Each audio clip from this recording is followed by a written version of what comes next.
Good afternoon, everybody. Welcome to another episode of Chop Talk, the afternoon, the main slate, the after-hour slate, where we're going to talk MLB DFS, and we're going to put you on the right place. But to be quite honest with you, we're sponsored by DFSArmy.com. We're a premium content site with coaches, contributors, tools, optimizers, and the whole shebang, all for $40 a month, and that price is going up. So you need to use the coupon code CHOP, C-H-O-P, shortly, and become a VIP. Trigger that 10% off savings. Grandfather in your price, so as long as you remain a member, you're never going anywhere.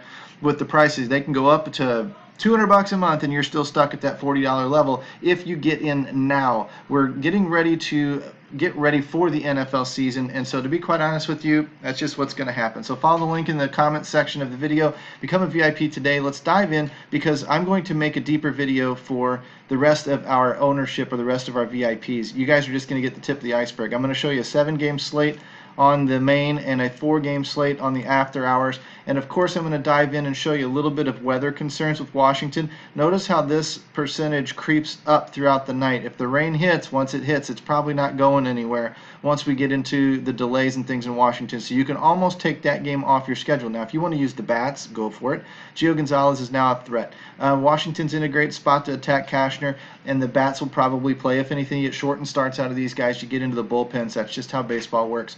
But Gio Gonzalez is a risk. Yankee Stadium, not so much, because that's going to hit so much later in the night that I think that we can use Lasagna here, as he was called earlier today. I think we can attack Hernandez with the Yankees. When I look down here at the Pittsburgh Pirates-Milwaukee Brewers game, no. This game starts at 70% chance of rain, 75%, jumps to 90, 80, 70, 50 by midnight. If this game gets gets done, it's going to be so late and so early in the morning. I mean, I don't know if they're going to call it or not.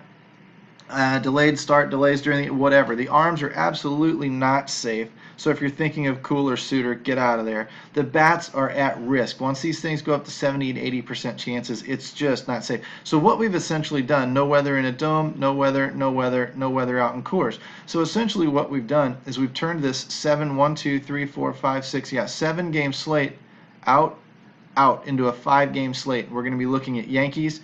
I don't know if you're going to want to use Mariners to attack Lasagna here. You might not. As far as Houston's concerned, they're in an okay spot attacking Eovaldi. David Price is in play. Lance Lynn's actually in play. Now, I don't like attacking Boston, but I'm just going to say that he's pitching better than he did early in the year. So his numbers are inflated, and his numbers should be coming down. Maybe not tonight, but keep him in the back of your mind for his next start when they're not playing Boston. I'm not saying you should take Boston and stack him up against him either. That would be an extremely GPP type of play, because Lynn is pitching a little bit better. Now, a lot of people might make that mistake, and if it works out, it works out. That's fine. Yes, Lance Lynn has been bad. He can be bad, but it's probably not the best spot to attack. I like Houston and New York better. Texas and the Royals. Kunis and Dirks are okay to attack both sides of that one. If you wanted to take some Texas and Kansas City bats, I'd really watch out for Kansas City, though. They're just a crappy offense. I'm sorry. There's just nothing going on there. And, of course, game du jour, the game of the night, New York out in Colorado again. Lugo, you can attack him. Bettis, you can certainly attack him. People are going to be stacking these games up. That's why I don't think Boston's going to be very popular. If you wanted to be contrarian and use some Yankees and use some Astros, that's fine. If you wanted to be really contrarian, you might use Washington Nationals against Baltimore. And if you wanted to be stupid, you'd play this game right here. So I'll just leave that up to you and whatever it is you want to do. When I go into, I want to see if this changes. When I go into the research station tonight and take a peek at how these games are maybe going to shake out, I'm going to take the starting pitchers and I'm going to kick on to these games here tonight, okay? And I see Charlie Morton and Gio Gonzalez. I'm looking at the start times here. So Gio, I told you, was a risk. Kunis and Price. These guys are also going to be on that later slate. So these are the higher ranked guys. And we're going to lose, it looks like, that's not somebody that you want to attack anyway, in my opinion. Not yet. Cashner, you're going to lose, so you're going to be attacking still with Houston, Boston. Well, that's weird. That's using the numbers from earlier this year. Don't trust it. Houston, Colorado, Yankees. Yankees will disappear. Mets.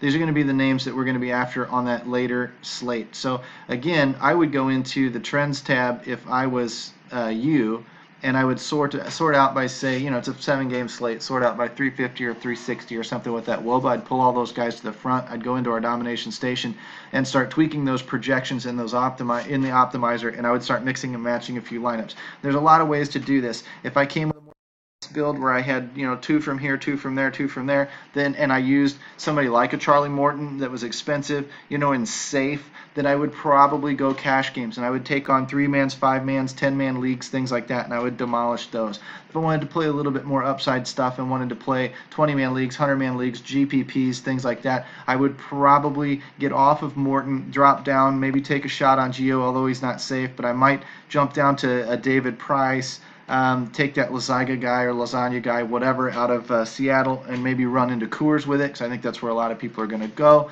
And you can use those stacks to differentiate where you go. You could use, lasagna down here, and you could wind up going in away from Coors and using Houston bats and New York Yankees bats on this main slate, but maybe Houston bats on the later slate, and you'd be different, because anybody who uses a $6,200 pitcher is going to be diving straight into Coors for those big bats. The Yankees will be a little bit lower owned than usual, in my opinion, on that main slate. Houston will certainly be a little lower owned on that 8 p.m. slate, and if you took a look at Houston, you'd see they have some very, very hot numbers.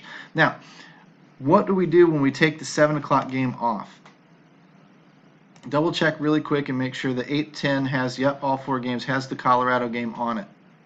That dodges a lot of the rain, so this is going to be a little safer slate to take anybody from anywhere. I would almost go on to the main slate and avoid these rain games and let everybody else jump in there and screw up and just make it a 5-game slate if it was me. Now, what I'm going to do on this slate with these 4 guys, or these 4 games, is I'm going to take the 7 p.m. games out, go down to just these games, and I'm going to see Morton still on there, Price still on there, like I said, and you're still going to be able to stack against, Eovaldi, but see how all of a sudden Houston becomes a little bit more attractive? With Colorado and New York, Boston maybe not, but with Colorado and New York on there, they're probably still going to be running into there, and that's fine, but Houston's their ownership's going to come up a little bit, as opposed to the 7 o'clock games where Washington and New York Yankees are also in there with it. So that's how that slate's going to shift a little bit, and that's how you're going to all of a sudden maybe consider some Kansas City bats or Texas or something like that, because what you're going to want to do is you're going to want to get a little bit outside of Coors on such a small slate, because everybody's going to be in it.